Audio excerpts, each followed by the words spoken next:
Certo, vamos mergulhar nisso. Boas-vindas à nossa aula 02 de Direito Ambiental. Hoje a gente vai pegar o conteúdo do nosso mapa de revisão estratégica e transformar numa explicação super dinâmica focada em licenciamento e estudos de impacto. O objetivo aqui é altíssimo rendimento, indo direto ao ponto com o que realmente importa para dominar o assunto, tá?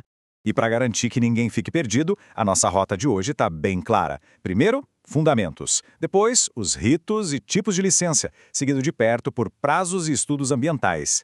Na sequência, a gente desvenda as competências federativas e, para fechar com chave de ouro, aquela jurisprudência e as armadilhas de prova que adoram derrubar a gente. Funciona como um mapa perfeito mesmo. Começando com tudo, vamos direto para a seção número 1, os fundamentos do licenciamento ambiental. Esse é o alicerce de toda a nossa conversa. Olha, logo de cara, a gente não pode escorregar na confusão conceitual mais clássica que existe. Licenciamento é uma coisa, licença é outra totalmente diferente. Pensa no licenciamento como a viagem, o trajeto. Ele é um procedimento administrativo complexo, tem várias etapas, um rito próprio. Já a licença é o destino final, é o ato administrativo em si, unilateral e precário. Ou seja, o procedimento é o caminho suado para chegar lá e a licença é o papel final na mão, estritamente vinculado ao cumprimento das regras do jogo.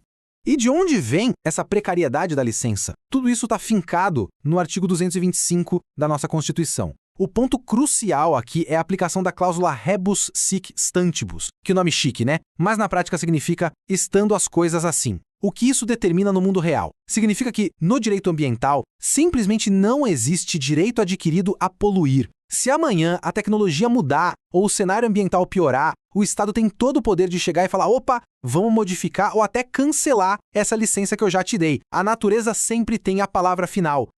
Entendido esse pilar da precariedade, a gente avança para a seção 2, ritos e tipos de licença. Vamos ver como a nova Lei 15.190 de 2025 organiza essa bagunça.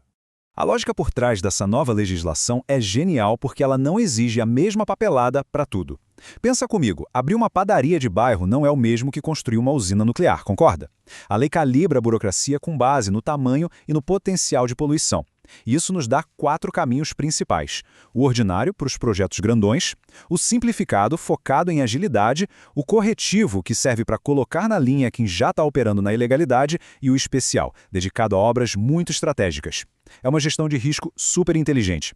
Dando um zoom no rito ordinário, que é a regra para o médio e alto impacto, existe uma linha do tempo rígida, o famoso modelo trifásico.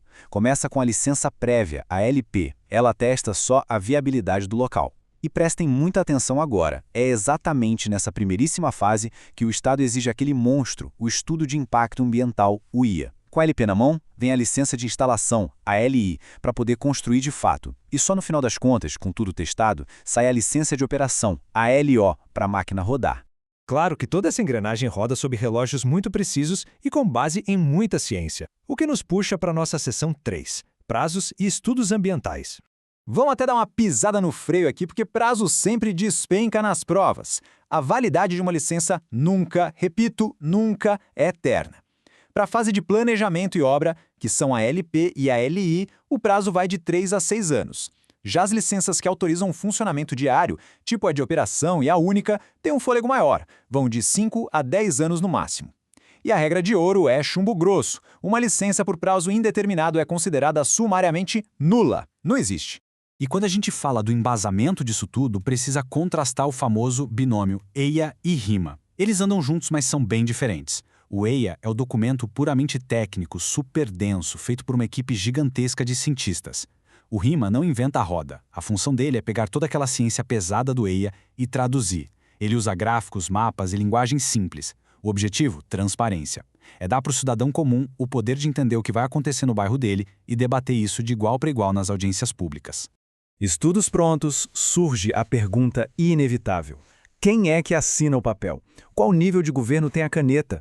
Vamos desvendar isso na seção 4, regras de competência federativa. O que é realmente interessante aqui, e que é uma baita casca de banana, é a diferença entre a atuação supletiva e subsidiária. A atuação supletiva acontece num cenário de apagão. Se o órgão original não existe ou cruzou os braços, o ente de cima vem, substitui integralmente e emite a licença. A subsidiária é totalmente diferente, é um trabalho em equipe. O órgão original pede uma força, um auxílio técnico para analisar o projeto, mas quem continua com a caneta na mão para assinar a licença final é ele mesmo. E para definir quem é o dono primário desse licenciamento, a gente segue um funil superlógico. No topo, a gente olha o interesse. Tem impacto nacional? Energia nuclear? Terra indígena? Então vai para a União, lá para o IBAMA. Não tem? A gente desce o funil. O impacto é estritamente local, restrito à cidade? Se sim, o município licencia. Agora, se não for interesse da União, nem exclusivamente do município, por pura eliminação, cai no colo do Estado. É o que a gente chama de competência residual. Mas olha, alerta vermelho para uma grande exceção que adora aparecer por aí. A regra geral em unidade de conservação é quem criou o parque, licencia o parque. Simples, né? Porém, as APAs, as áreas de proteção ambiental, quebram essa regra. O licenciamento de uma obra dentro de uma APA não segue o ente que criou a unidade. Ele volta para a regra ordinária que a gente acabou de ver. Vai ser analisado pelo funil do impacto local, residual ou nacional. Chegando na nossa reta final, vamos ver como os tribunais olham para tudo isso na nossa seção 5, Jurisprudência e Armadilhas de Prova.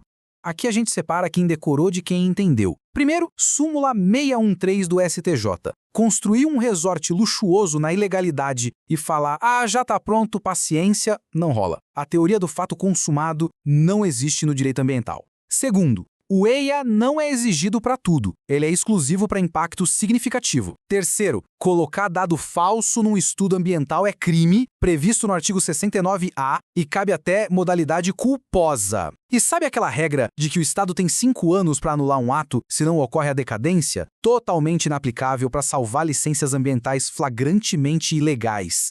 É muito interessante ver como o STF tratou a ineficiência do Estado na ADI 4757.